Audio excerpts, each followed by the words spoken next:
Amis de la plume et du papier, chers amis téléspectateurs, bonjour, bienvenue. Le retrait du Bénin de la CADHP continue de susciter des réactions dans la presse. Ce matin, celle du ministre garde des Sceaux.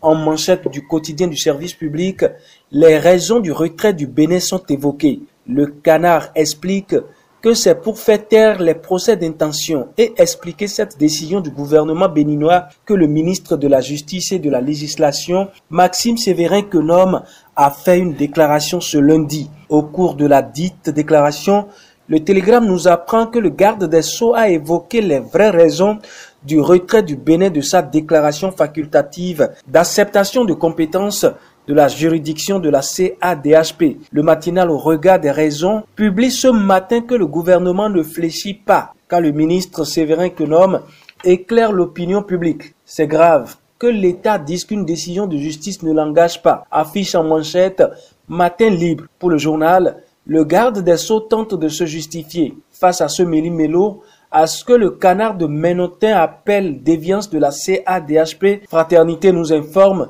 que le Bénin lance l'idée d'une cour africaine de justice. Le journal ajoute que la sortie du garde des Sceaux a aussi porté sur les propositions de talent à l'Union africaine, ce qui fait dire au quotidien Info Plus que le Bénin va militer pour la création d'une cour africaine. Ce matin, nous avons aussi les communales.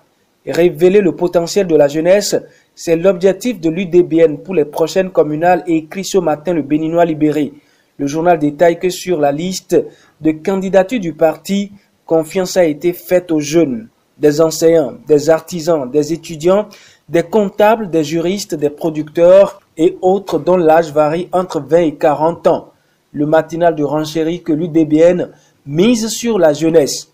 Autre dossier dans la presse ce mardi, Armand Gansé au tribunal ce jour, nous informe les 4 vérités. Mon confrère détaille que c'est dans le cadre de ses propos jugés xénophobes et toujours dans le même cadre pour que la paix revienne à Boïcon, maître d'Almeida Rufino du bloc républicain est allé fumer le calumet de la paix avec la communauté Peul. C'est le quotidien Pluriel qui met l'information en manchette ce matin. Le journal informe que l'homme a eu ce lundi une séance d'échange avec cette communauté de la ville Carrefour. C'est dans le cadre de faire conjuguer au passé cette situation qui perdure. Finissons ce matin avec le dossier Covid-19. Le port de masque est rendu obligatoire sur l'ensemble du territoire national à compter de ce mardi pour tout citoyen, quel que soit son moyen de locomotion. Pluriel, fraternité, le Télégramme, la Nation donne l'information.